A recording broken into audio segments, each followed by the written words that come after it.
Okay, just share this again.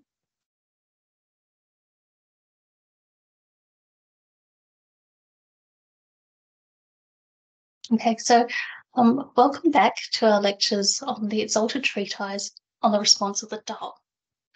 So we continue exploring the section on misdeeds. It's a very long section, and it's very important because there are so many things that we have to be cautious of. We'll be exploring several sentences today. The very first one is to exchange the worthless for the valuable. So this is a misdeed. Now, what do we mean by something that's worthless or valuable? Well, clearly it can be from a monetary perspective, so something that's higher in value, monetary value. It could be of higher quality, so superior quality. But also, if you think about it, there are certain situations in which we need certain items or even information. And if we are able to provide that information, then it is of value, even though it may not have much monetary value. So these are all considerations when we are thinking about what is valuable and what is worthless. And it's not relative in the sense of what the other person thinks is valuable or worthless, but actually what you know to be valuable and worthless. So you know the value of this for the other person. Now, this kind of exchange, we intuitively think of businesses, right? So someone trying to profit at the expense of others, someone selling counterfeit products at prices for the genuine article. So, I think many of us have heard of experiences where we buy something, where someone buys something online, and when you get the product, it's not what you expected. Maybe it's a fake or something. Now, the worst example of this kind of misdeed is when it comes to medicine. So poor quality or even fake medicine. Now, this is particularly the case for, say, herbal medicines. And why is that the worst example? Is because someone could lose their life. So it's not just a loss of money, just being scammed, but it's actually that they're depending on this medicine for their health, and their health could deteriorate to the extent that they could lose their life. So you can see that even though it sounds like something that's quite trivial, actually the misdeed, the extent of the misdeed or the extent of the demerit is based on the consequences of your actions, the consequences for the other person. And this is particularly illustrated in a story about a cloth merchant, so someone who sells textiles, so a textiles trader. And this story takes place in the 17th century in China. This cloth merchant, his name is Mr. Wu, and he's very successful. He's very successful because he has a way of scamming his customers. Now, he's a wholesaler, so he sells to retailers, so people who would buy the fabrics and then sell it to others. What he does is that when he shows his customers the material, he shows them very high quality samples, like what we're seeing now. But when they've paid for their product, for their fabrics, when they've decided and they've paid, he swaps the material around with something of inferior quality. He does this very quickly and very cleverly, to the extent that the person walking away with the material doesn't even know that they've been scammed. And obviously, if it was later delivered, then he would deliver the more inferior product. And he did this for some time, and people really didn't find out. Now, there was one particular client who suspected something. And this time when he came to buy his fabrics, he sort of stood or sat on the fabric that he was going to buy. And because he did that, they couldn't swap it. So what this Mr. Orr did was that when he heard that this was happening in his store, he sort of quietly exited out the back and put on his formal robe and cap, and then walked in through the front entrance and sort of bowed respectfully to this particular client to greet him. And obviously, when someone bows to you, you have to return the greeting, you have to bow back. So this client then had to stand up. And as a result, the shop assistant quickly swapped material. And he didn't even realize. He walked out with what he had bought. And later he realized that, when he tried to sell it, the amount that he sold it for was less than half of what he had paid. Because there were a variety of other expenses, his income, couldn't pay for all of his expenses. He was heavily in debt, this particular client, and as a result, he hung himself. He committed suicide. You can imagine that Mr. Orr had been doing this for quite some time and to more than one customer. But shortly after this particular incident, Mr. Orr immediately falls severely ill, and he becomes quite delirious in this very acutely ill state. His son is looking after him and records that during this time, his father, in his delirious state, sort of shouts out loud. So he makes a statement like, I'm strapped to this very fiery bed. It's actually a normal bed. But later, when the son, is cleaning him, he realizes that his father has these burn marks, these scars on his back, as if he had been burnt, as if he was, lying on something fiery. There's other times when Mr. Orr shouts out, they're hanging me by my backbone. And at this time, it's as if he's lifted by his backbone several inches off the bed. And then, there are times when he says to his son, I'm really thirsty. His son gives him some water, but actually he then says, oh, the water in the underworld is much better. So clearly you can see from this that perhaps his consciousness has gone to another state or realm.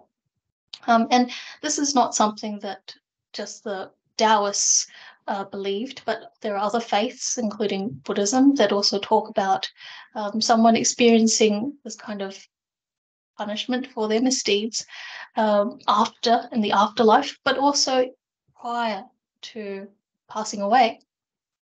And so shortly after this delirious state, Mr. Orr actually passes away. And, you can imagine what the afterlife, so to speak. But clearly here, something just like selling poor quality fabric, you wouldn't think is life-threatening. But because of the consequences of his actions for that client, or it could be many clients who might have been severely in debt, their families fell on hard times, etc., then the cause is actually through his own misdeeds. So that story sort of alerts us to the fact that, something that we think is seemingly trivial actually has quite profound implications. So that's to exchange the worthless for the valuable. The second sentence here is to disregard the greater good for one's personal interests. Now, the greater good could mean the public good or just the interests of others versus one's personal interests, one's self-interests. And in order to fully sort of develop these two ideas or these concepts, I'd like to come back to the Chinese characters themselves, which are which are very interesting. So the first character is that of what we might translate as personal interest or selfishness, self-interest. On the left here in that bubble is the ancient script for this Chinese character.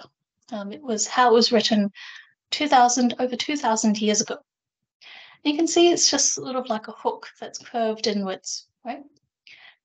And on the right-hand side in the brackets is how we write it now, but it still has that, hook component you can see.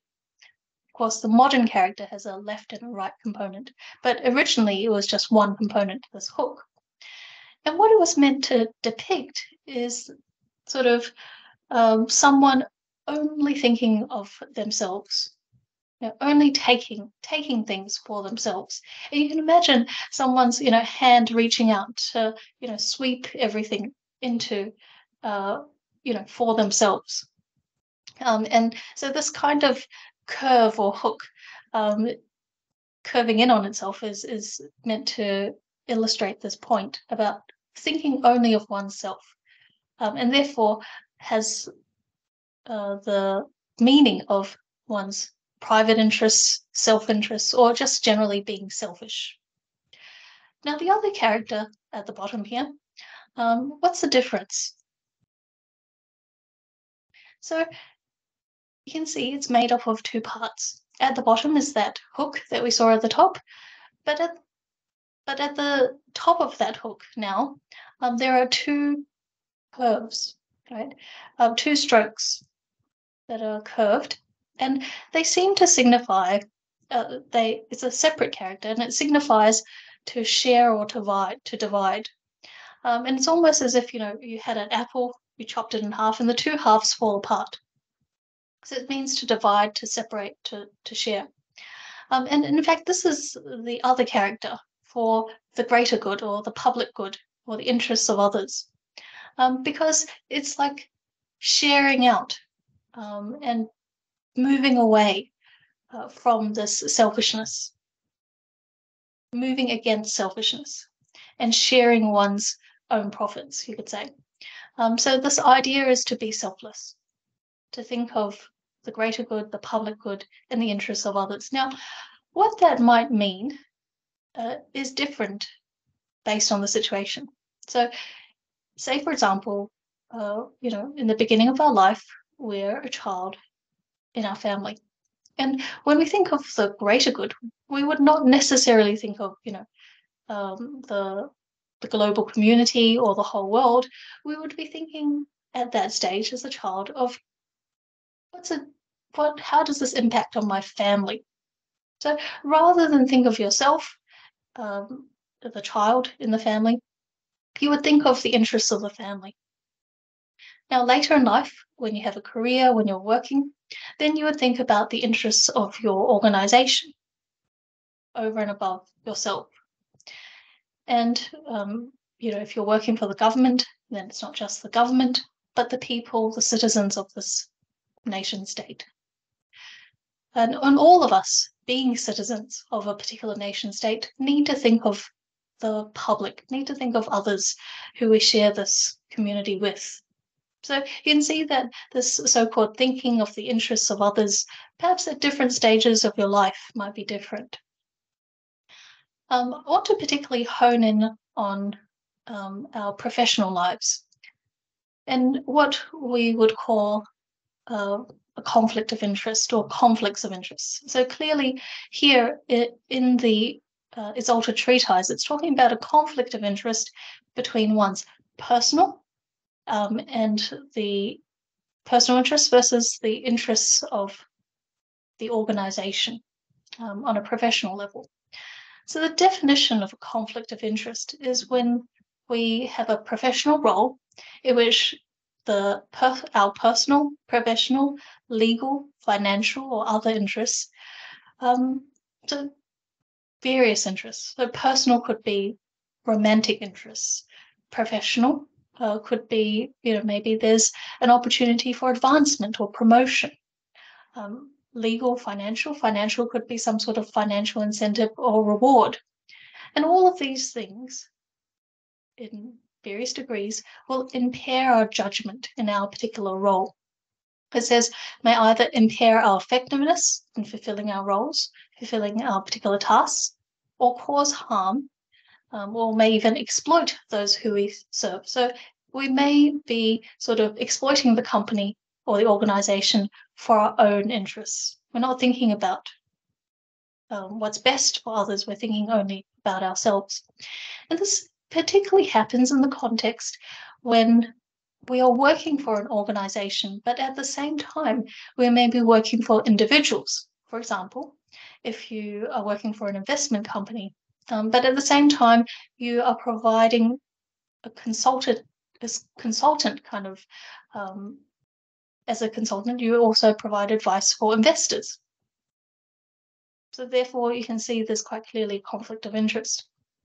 On a more subtle level, and this happens very often.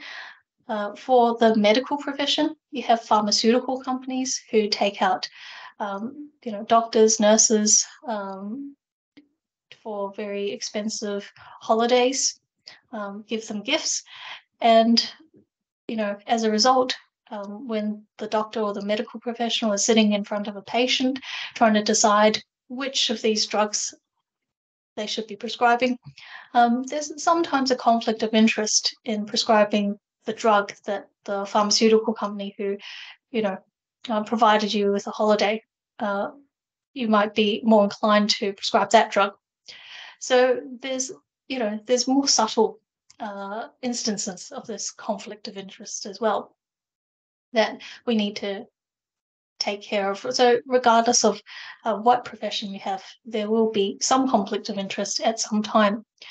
And for many people, it may be too late. They might find themselves before an ethics committee or even before the court of law when they realize that actually the decisions that they've made have been clouded. And as it says here, in the second point, even when there's no clear evidence of a conflict of interest, even the perception of you taking on different roles and having a conflict of interest may harm your public image, may harm your professional reputation. So this is something that we also need to keep in mind. How do we get out of it? What are some strategies? Well, first of all, we have to identify and acknowledge that we have these vulnerabilities. When it comes to having our personal interests, whether it's, thinking about our family members, whether it's thinking about our own professional advancement and promotion, well, these are things that everyone wants. And if we recognize that, then that's very much the first step. Second is, after we've identified it, we avoid entering into any kind of relationship that does have that conflict of interest. If we are able to, we make a referral to another professional and we declare that conflict of interest. For example, you will often read in research articles that, at the very end, it might say, a declaration of conflict of interest. These authors were sponsored by a particular company to provide this research. So if you're able to declare that conflict, then others can more objectively evaluate whether these results have been fudged or how reliable these results are, how reliable was the methodology, etc. So it's important to recognize that in yourself and declare it, to be clear and set boundaries. So if you find that you are in a position where perhaps a family member, their interests start to affect your judgment in your work, then perhaps you are not serving your family member nor your organization in the best way. And you have to find some way out of these two particular tasks. So it's being honest with yourself. And it's part of this professional ethics, professional integrity, to make sure that we are clear in setting the boundaries between what's private or personal and what is for the good of those we serve, for ultimately the greater good. This idea of a conflict of interest particularly reminds me of a story that Venerable Master Ting Kong would often tell us about one of his teachers, his headmaster of a school. So we know that Venerable Master experienced or suffered during the times of the Sino-Japanese War.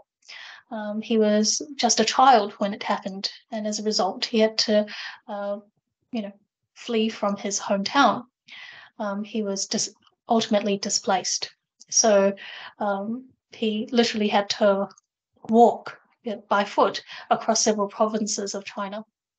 Ultimately, a lot of other families were displaced, and he found himself in this particular school for displaced children. So you can imagine, all these children from different ages, different backgrounds, different parts of China, because of the conflict of war, not being able to have a proper education.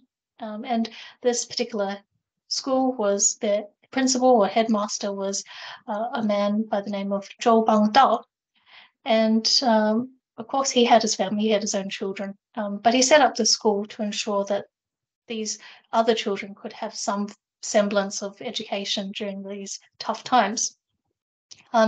And he made sure that any sort of food or gift would be first shared with the children, the displaced children. He would not prioritize his own children because in many ways they were already well off. They had their parents with them. The other children didn't. So he prioritized the interests of the other children over his own children. And Venerable Master was forever grateful. He said that, the wife of this headmaster would often treat these displaced children as her own. And later, when Mr. Zhou settled in Taiwan, he worked for the government, and you can see that this kind of behavior where he sets clear boundaries and is aware of any conflict of interest translates to his professional role. So in those days, there was no mobile phones, and people would have landlines, and in fact, these phone calls would be not very cheap. But he had a work phone, and he made sure that every time he used that work phone, it was for work purposes. If it was, simply calling home, calling family members, or making some other personal call, he would go to a public phone to make that call rather than using the work phone.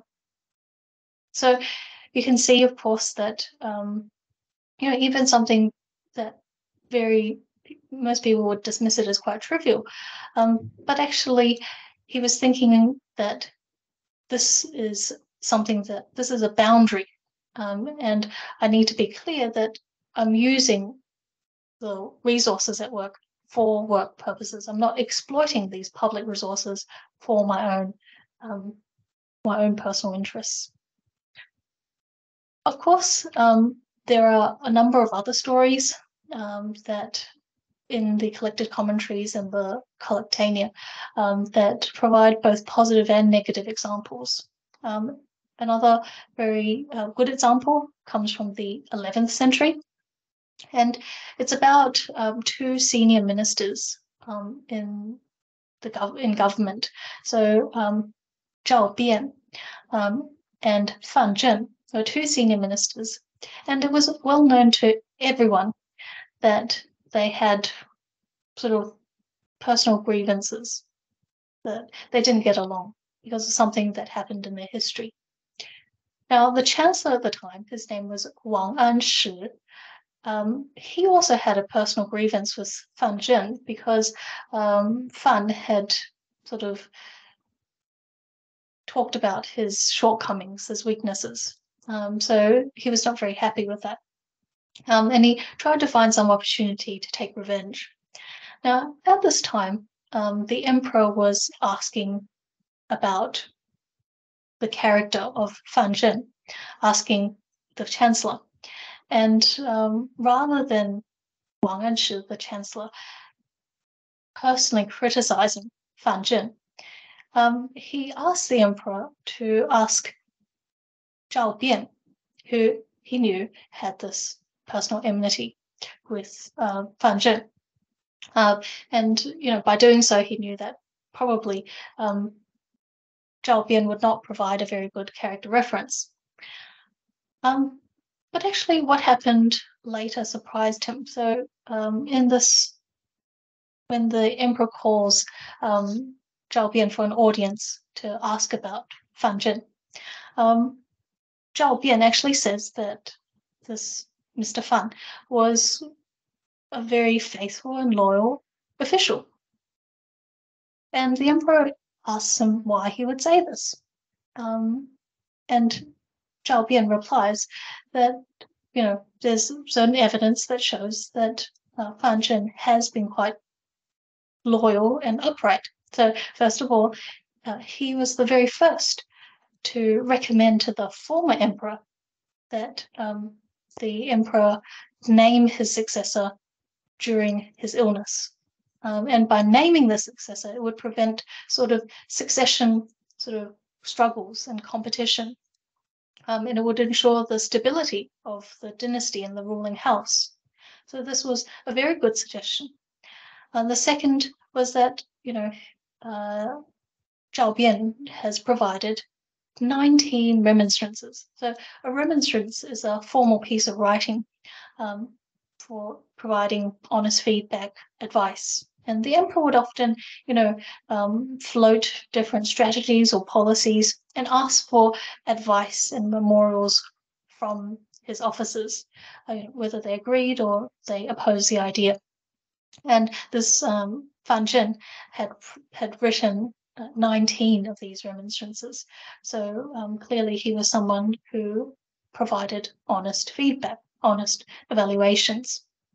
And, with that, you could see that Zhao Bian provided a very good recommendation. Later, the chancellor asked Zhao Bian why it was that, even though Fan Zhen was his personal enemy and everyone knew about it, why was that he provided such a glowing recommendation? And Zhao Bian said very simply that he wouldn't let his personal differences get in the way of a fair evaluation for the best interests of the state. So he was thinking for the state. He was not thinking about himself. So this is the same. It's not just this disregarding the greater good. It's not just about using public resources. It's ensuring that you think of the interests of the greater good. So you think of the whether it's the organization or the government or the community, that you put that before your own personal interests. And to not do so would be this particular misdeed. From a negative, and yes, before I forget, I have a picture of Zhao Bian here, and in history he is known as a very honest official. So this particular illustration comes from a book of illustrations of ancient worthies.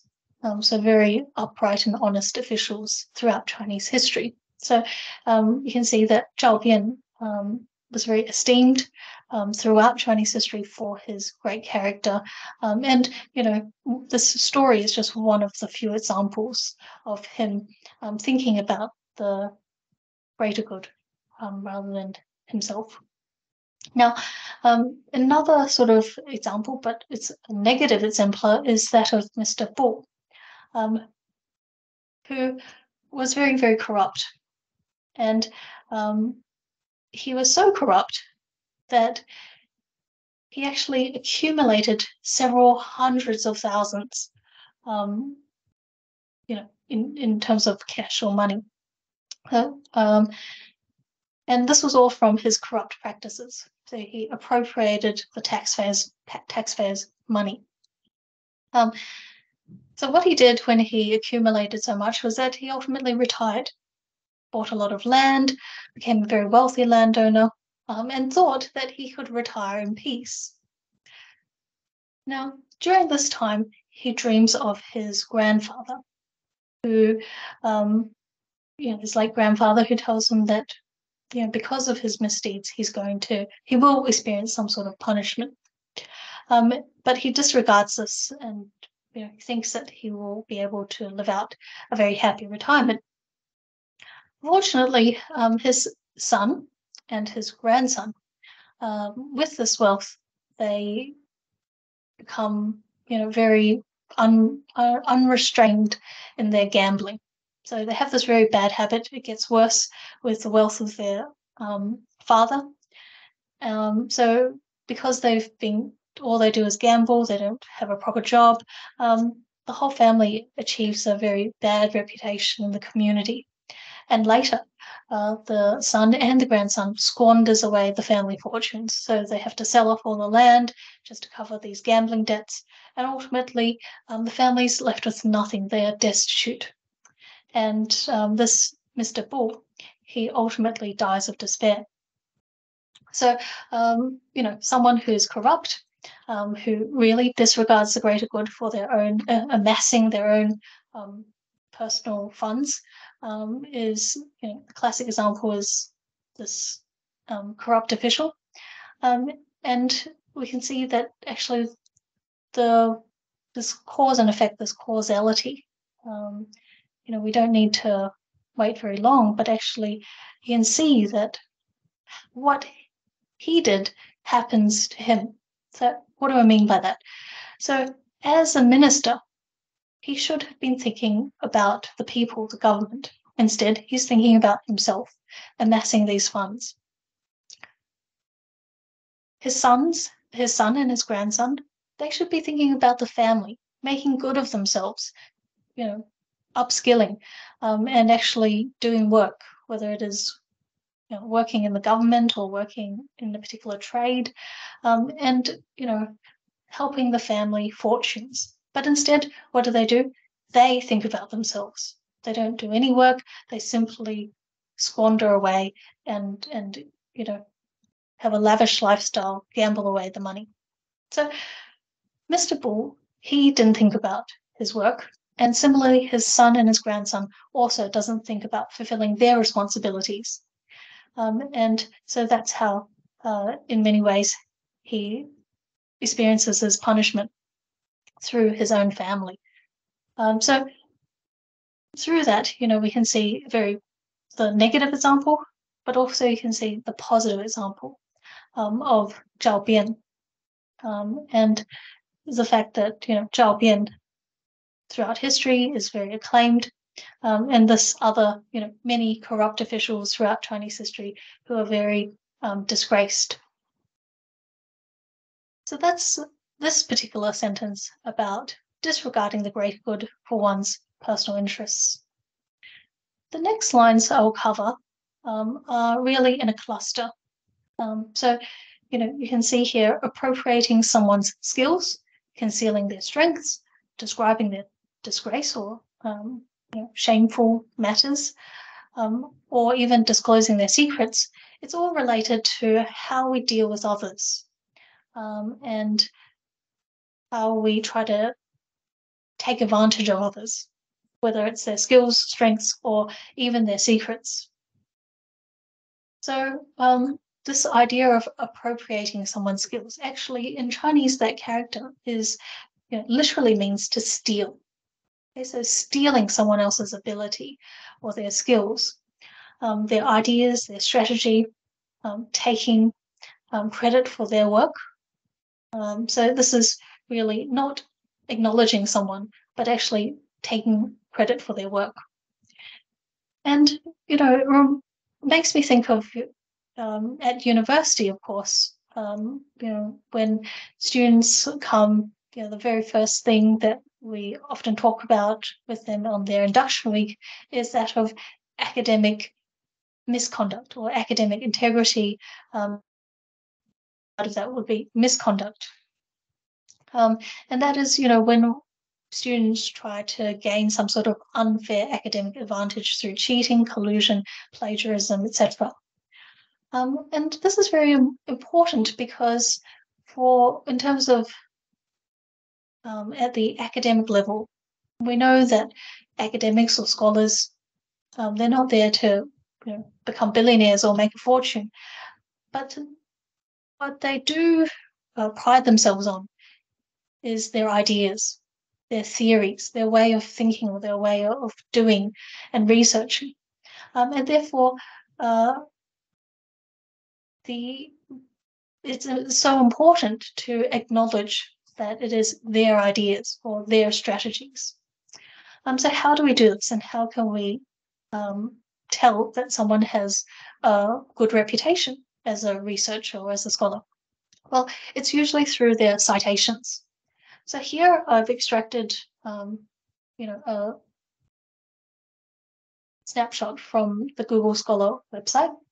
And this was when I was searching, just for George Miller's magical six theory.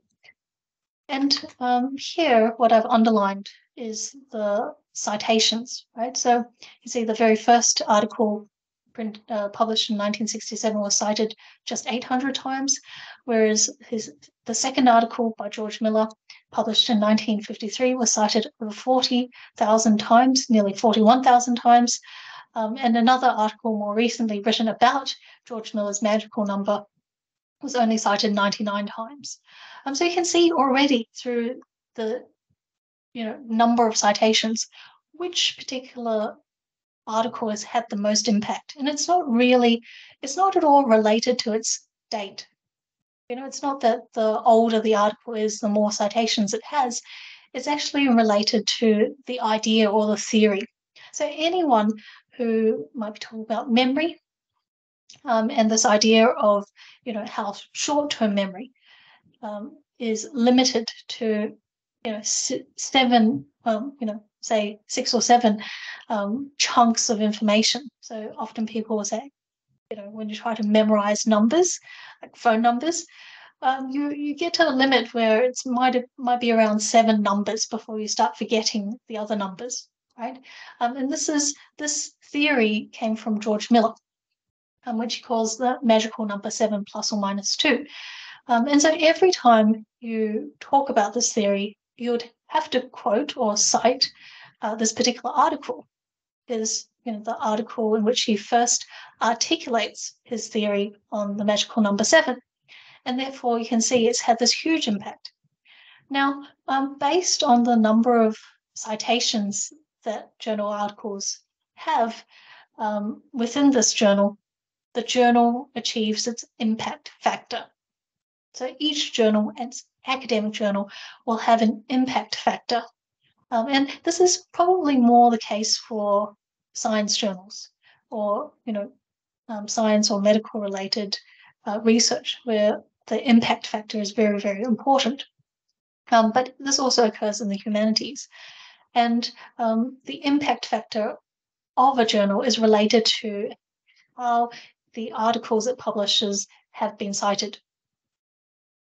Has it made an impact? Are people using this information, these ideas? So by not citing, by simply claiming these ideas that you've read as your own, then you're not giving appropriate credit to the author. That's very clear. The other thing is that it also harms the reader of your work, because the reader may want to know more information. If you were talking about the magical number 7, they could then go on and read this 1956 article. And by not quoting that, it would mislead the reader into thinking that this is just a new idea or a new theory, when in fact it's been around since the 1950s. But I think more importantly, it's not just about harming the author of the work, the scholar, or the reader. It's actually about harming your own academic integrity, your scholarship, your own scholarship. And that's why it's so important to develop this habit, even in the high school days, to always think about providing adequate acknowledgement and referencing. Because later in life, if you wanted to publish, if you wanted to contribute to the field, all of your research would have to go through peer review. Now, what does that mean? It means that someone in the same field, so for example, you're writing about the last dynasty of China and perhaps philosophy in the last dynasty of China, then the person who is reviewing your work will be an expert in philosophy in the Qing dynasty, the last dynasty of China. So they have read everything in that area. They know all the people that they should be citing. They know all the books, the journal articles, and they know if you have quoted anything without providing the adequate citation. So really, you can't fool anyone. You have to pass through this process before your work will be published in a credible academic sort of journal or academic press. So we should develop this habit at an early stage. And by doing so, you realize that everything, all these facts, all these ideas, they're not really our own. They're something that others have worked on, perhaps, for many years in their life. And by doing so, it makes us more grateful of the scholarly community, of, the ancient scholars, modern scholars, scholars around the world. And that we're part of this community to improve and contribute and advance ideas so that they can be of use to today's society. So this is a very important habit, not just in relation to academic integrity, but in relation to who we are and, as it says in the Exalted Treatise, to think about others' skills and their work. But also it's about a sense of gratitude. And this sense of gratitude permeates to other areas of our lives as well. Now, if we have a lack of gratitude, that also affects our lives in many ways. Say, for example, we are organizing an event. And as part of this event, different people have to be involved. They may have small roles, minor roles, major roles. Now, when the event occurs quite successfully, if it runs very smoothly, then we have to remember to acknowledge and give credit to everyone, even if they only played a very minor role, because without them, it may not have been possible. And remembering all the people that have helped, remembering all the people that have been part of, where you've gotten to today is so important, because then it helps you think about giving back and helping others who are in the same journey. So this heart of gratitude is really what is at the very fundamental basis, this particular line about, appropriating another's skills. From a different perspective, you have the very famous story of Ma Zhou, who ultimately was the chancellor to Emperor Taizong of the Tang dynasty. But actually, Ma Zhou had, a very sort of poor family background. And as a result, you can see even in this illustration, as a result, when he traveled to the capital, the 5th year of Emperor Taizong's reign, he had to stay as a guest with the commandant Chang He. And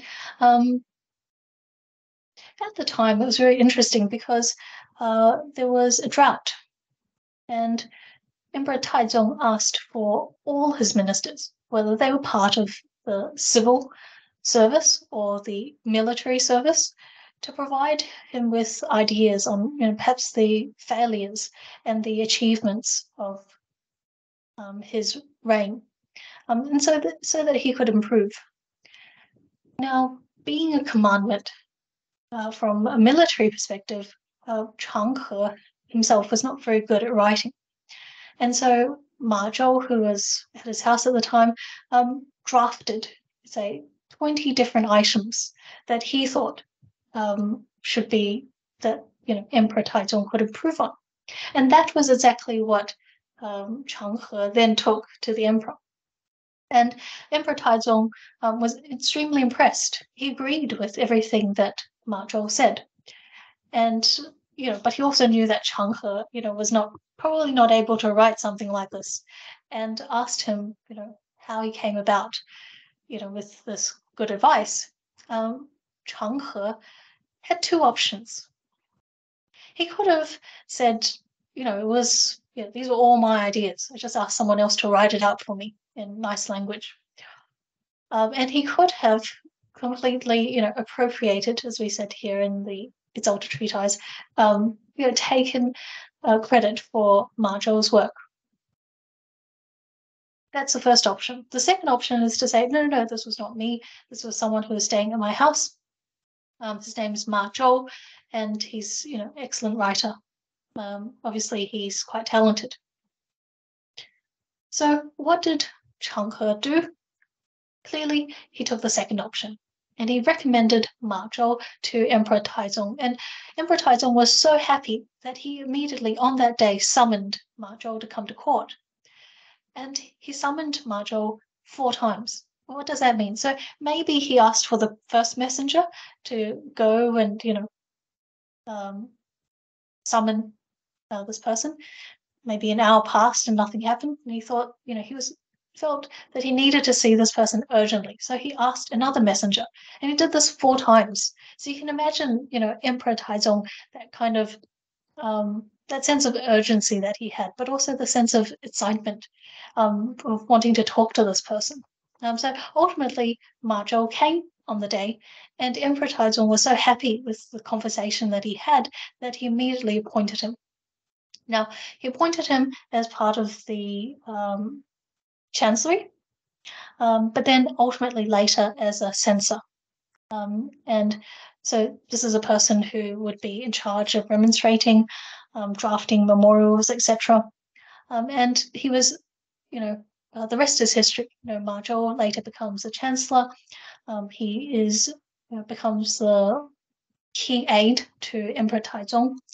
And so much so that it's recorded that Taizong once said, "As soon as we do not see Ma Zhou for a while, we miss him." So you can see that obviously Emperor Taizong was someone who valued talent, virtuous officers, and Chang He was clearly one of them. Someone who was honest, who wouldn't take credit for another person's work, but he was also very he wanted to see Ma Zhou urgently. And even though this person was simply a commoner, he saw to it that he would be appointed and entrusted with a position that matched his abilities. And perhaps, this was, amongst other factors, what made Emperor Taizong's rule and reign one of the golden eras of Chinese history in the Tang Dynasty. So this is a very good story of how it is that we should not appropriate someone else's strengths and abilities. From a negative example is mentioned in the collected commentaries to the Exalted Treatise, and it takes place in the 6th century BCE. At that time, China had not been, the state of China had not been united, so there was no imperial Chinese state. It was a series of somewhat autonomous feudal domains, and there was a feudal domain or state of Jing. And what happened was that there was a landslide, and because of this landslide, very severe landslide, it blocked a major river and therefore affected all other waterways. And the ruler of the state of Jing immediately summoned his senior advisor, who was called Bozhong. And Bozhong, on the way to seeing the ruler, talked to a particular carriage driver who gave him the advice of, perhaps all that needs to be done is for the ruler to make some sacrifices and repent towards heaven and earth. And that's something that can quite easily fix the situation. And so when Bozong presented his advice, he used the ideas of this carriage driver. And the ruler followed his advice. Everything turned out very successfully. The problem was solved. And later when the emperor, not the emperor, but the ruler, asked him, how did he come up with this really good idea? Bozong just simply says that it was his own idea. Confucius, hearing this, predicts that because Bozong appropriated another person's virtuous conduct as his own, he would suffer the misfortune of having no descendants. And sure enough, Bozong was killed, and he couldn't actually pass on his hereditary title. So you can see the two, the outcomes of the two stories here. In the story about Emperor Taizong and Ma Zhou, this commoner is elevated and to the position of a chancellor, and he provides very good advice that you could say was, vitally important in this very successful reign of Emperor Taizong. In the second story of Bozong in the 6th century BCE, you have someone who appropriates or takes credit for this commoner's ideas, and really he had nothing to lose because this was just a carriage driver, right? Not someone who was vying for promotion, and yet he still didn't recommend him. Now, if he had recommended him, maybe that carriage driver could have been someone like Ma Zhou, who could have, helped the state, who could have, first of all, the carriage driver, his family would be better off. He could have been appointed in the government. He could have has provided good advice for the community, etc. But because he prevented this person from being known, then he suffers the consequences himself.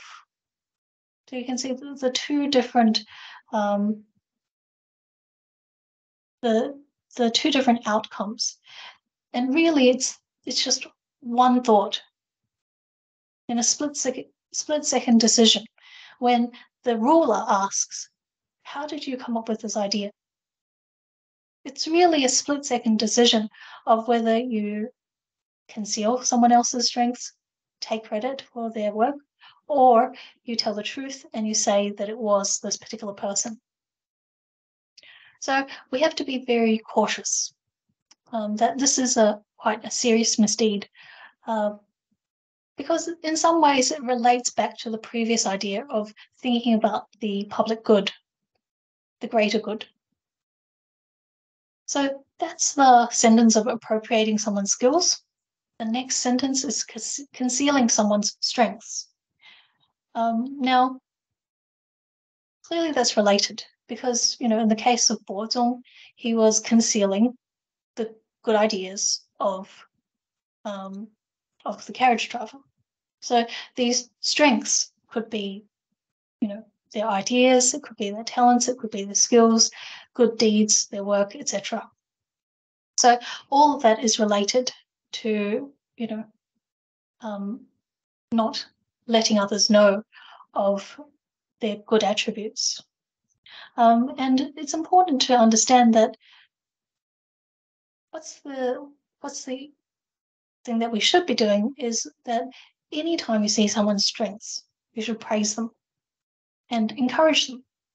So it's about encouraging that they work on their strengths, and it's about encouraging them but it's also about encouraging others who hear about their strengths.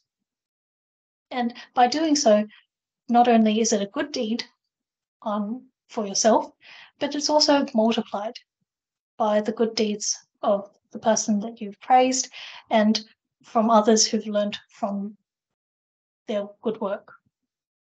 So there's a story related to this from the 14th century in what's called the Ming Dynasty, and it's about a senior official called Jing Zhong. Now, Jing Zhong always praised the strengths of others, and even if these people, if he had differences of opinion with these people.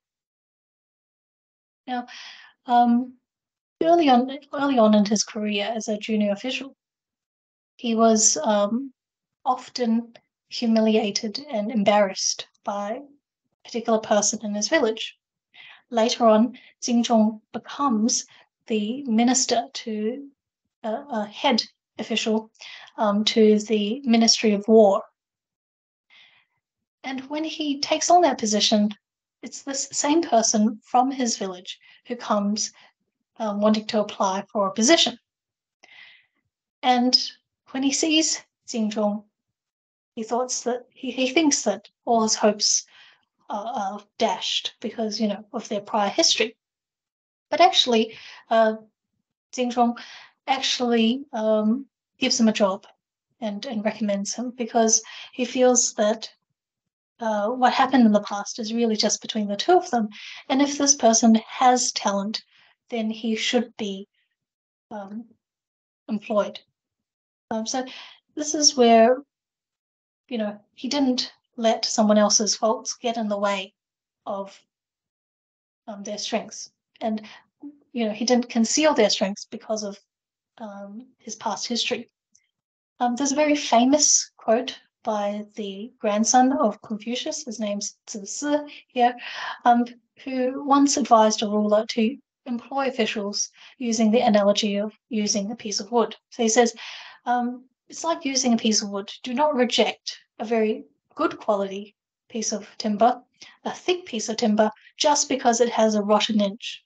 Because, that's something that you can easily disregard.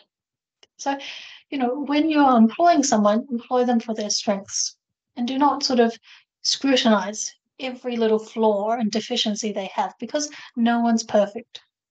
So it's very important that we have to think of the strengths of others. And this relates to the last two sentences, which I'll cover very quickly, because they are related in many ways. They are to describe someone's disgrace or disclose their secrets. So to make known things that they don't want anyone else to know, really. And it's related to the idea of, someone's mistakes. So when Venerable Master was lecturing about this, he explains, who doesn't have mistakes? All of us are imperfect in some ways, even bodhisattvas, because they haven't achieved complete enlightenment as a Buddha. They have things that they need to work on. So we have to always see the strengths of others. And if we see any faults, then we give them the opportunity to change rather than, honing in on their faults and then spreading their faults and telling others about it. Not only would that destroy our relationship with that person, as we saw in the earlier story of the Chancellor Wang Anshi and Fan Zhen. Fan Zhen had disclosed his particular faults or mistakes, and therefore he was very resentful. So this is a natural reaction. So it destroys the relationship that we have with the other person, but also it actually harms our own moral development. It harms our own cultivation because we're just focusing on the negatives of others. We're not using our time wisely. As Master Huineng said, if a person truly cultivates the way, if they're truly, thinking about developing and their own enlightenment, they won't see the faults of others in the world. They won't see the faults of the world. Not because they have no judgment, not because they're blind, they can't tell the difference between right or wrong, or what's virtuous and what's non-virtuous, but actually they see it, but they don't keep it in their minds. They see it and they use it to reflect on themselves so that they can constantly improve themselves. And if I use a very quick analogy, it's like everyone's building a house. Now, why spend the time going over to your neighbor's house and pointing out all the deficiencies or the weaknesses of their house when you should be spending the time to build your own house and looking obviously at your own deficiencies and making sure you build a very solid foundation for your own house. So if we are truly cultivating, if we truly care about our own moral development and achieving our potential, then we use the faults of others to reflect on ourselves. And as a result, we're grateful of their reminders to us. And we don't use the time to dwell on it, let alone to talk about it. So I'll leave you with that thought. And I look forward to continuing our discussions, not next week, but the following week on the 16th of July. Thank you very much.